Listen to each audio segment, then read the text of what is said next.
Allez, bonjour, bienvenue. Nouveau numéro de Megatrend sur Boursorama. Aujourd'hui, on fait un point sur la décarbonation de l'économie européenne avec vous. Juliette Cohen, bonjour. Bonjour David. Vous êtes stratégiste chez CPRM.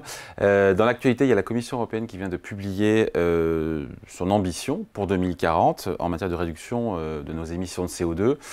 Nouvel objectif, c'est moins 90%, baisse de 90% des émissions de CO2 par rapport à 1990 en 2040. Est-ce qu'on peut dire que ces objectifs, ces nouveaux objectifs, sont cohérents avec la réduction de 55% de nos émissions de gaz à effet de serre pour 2030 et la neutralité carbone pour 2050? C'est un truc intermédiaire? C'est un objectif, une cible intermédiaire? Oui, tout à fait. La Commission européenne devait proposer une cible intermédiaire. C'était ce qui était prévu. Et pour fixer ce niveau des moins 90%, elle s'est appuyée sur un rapport d'un conseil scientifique qui lui a conseillé d'adopter cette nouvelle limite des moins 90% à horizon 2040. Donc c'est vraiment sur les conseils de scientifiques qu'elle a choisi cette proposition, qui bien sûr devra être adoptée par le trilogue européen, Commission, Conseil européen, Parlement européen, après les élections du printemps 2024. On reste sur le même rythme de réduction que sur la période 2020-2030? Il n'y a pas d'accélération, c'est le même rythme quand on fait moins 90% quand on a moins 90% pour objectif en 2040?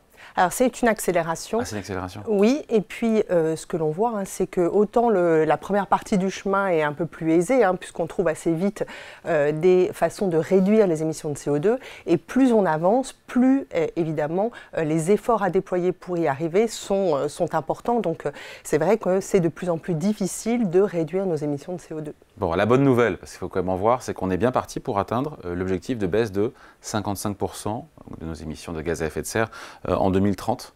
On est sur la bonne trajectoire là? Alors on y est presque. Oui, déjà ce qu'on peut dire, c'est qu'à horizon 2020, on devait faire moins 30%. Donc ça, on l'a fait, on y était. Et on doit donc atteindre moins 55% à horizon 2030. Et il y a une agence européenne de l'environnement qui a publié un rapport et qui dit qu'il est probable qu'on arrivera à ces moins 55%.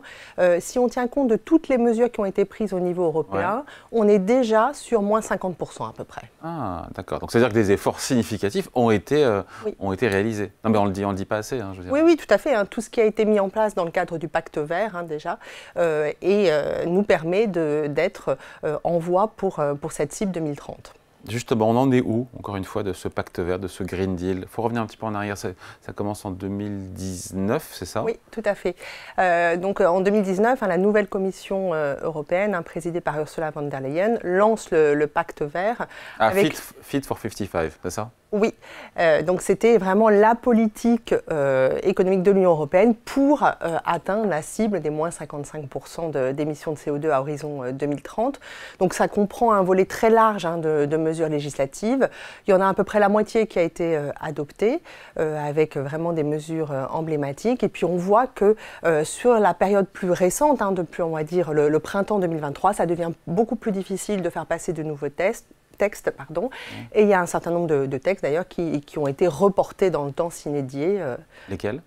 Alors, notamment un certain nombre de textes qui touchent à la politique agricole, Farm to Fork, sur l'usage des pesticides, par exemple, ça a été reporté dans le temps, sur des cibles pour une agriculture plus durable aussi, donc il y a un certain nombre de textes qui ont été reportés.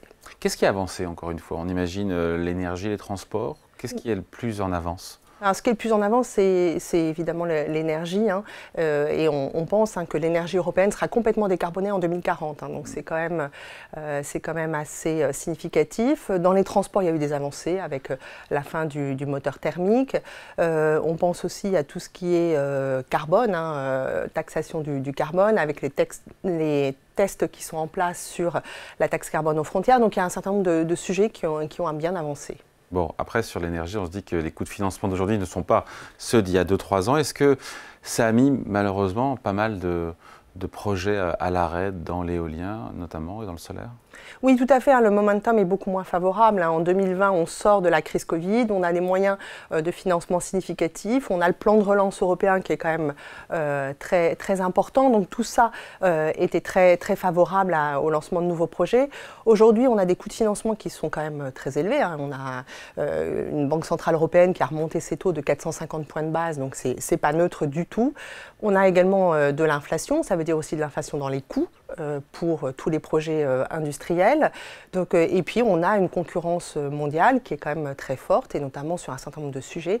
On pense évidemment côté américain à tout ce qui est lié à l'Inflation Reduction Act, et aussi en Chine, le développement vraiment de filières très, très importantes comme par exemple la voiture électrique.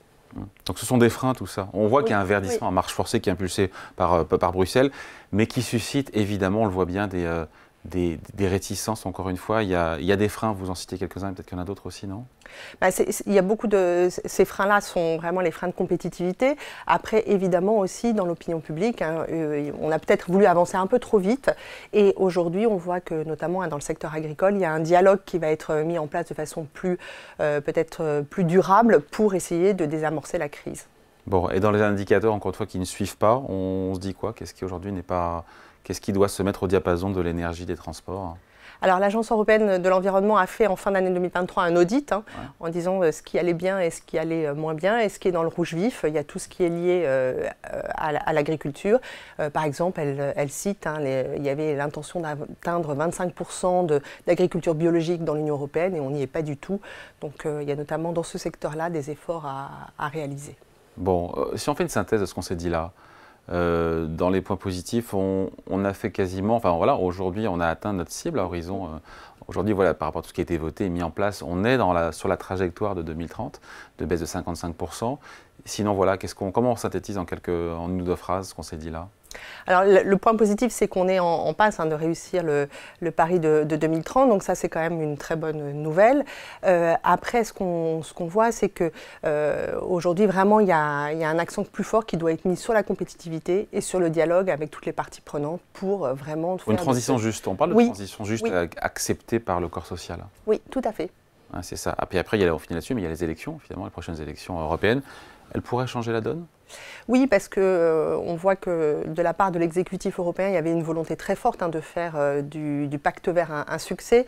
Ça pourrait être un peu moins le cas si on a des déséquilibres politiques qui sont un petit peu différents. Donc évidemment, c'était important qu'il y ait beaucoup de textes qui passent avant, puisque le pacte vert risque d'être un peu en mode pause à la suite de cette nouvelle élection.